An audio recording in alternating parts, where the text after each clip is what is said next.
જે લોકો છે એનો અમને ઘણા ટાઈમથી આ રસ્તો ખરાબ છે એના ફોન આવતા હતા. આજે અમે રૂબરૂ આવીને આ રસ્તાનું નિરીક્ષણ કરેલું છે અને જે વાહન વ્યવહાર અહીંયા ચાલુ છે એની સ્પીડ પર આપ જોઈ શકો છો અને વારંવાર અકસ્માતો થાય છે છતાં તંત્રની ઊંઘમાંથી તંત્ર જાગ્યું નથી. તો તંત્રને અમે 15 દિવસનો ટાઈમ આપે. 15 દિવસમાં આ રસ્તો રિપેર નહીં થાય, આ જે કાંકરી ઉડે છે એનું હમણાં તમને બતાવીશ, રસ્તો રિપેર નહીં થાય તમે રસ્તા રોકો આંદોલન કરશું, રામધૂન બોલાવશું.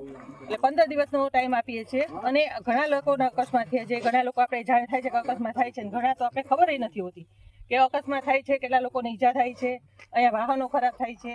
અને બાઇક તો આ ટુ વ્હીલ તો આ રસ્તા પર હાલી શકે એવી પરિસ્થિતિ નથી, એટલી હદે રસ્તા ખરાબ છે. અને લોકોએ જાગૃત થવું પડશે. તમારો પ્રશ્ન છે તો તમે જાગૃત થાઓ, તમે અવાજ ઉઠાવો.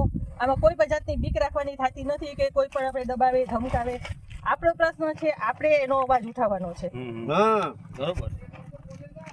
તંત્રને 15 દિવસનો ટાઈમ આપીએ છીએ. 15 દિવસમાં રસ્તો રિપેર નહીં થાય તો આગળ અમે રસ્તા રોકો અને બેન કેટલા લોકો જે આવ્યા છે આજુબાજુના ગામડાના છે, બરોબર?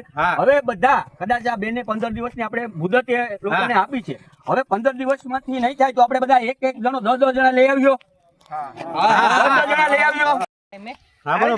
પત્ર આપ્યા પછી 15 દિવસનો ટાઈમ તંત્રને આપશું.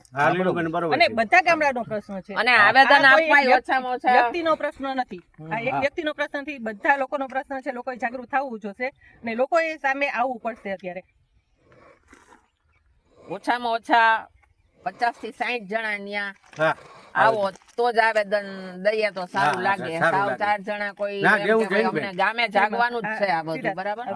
ગામમાંથી 5-10 જણા નીકળે તો 50-60 જણા થઈ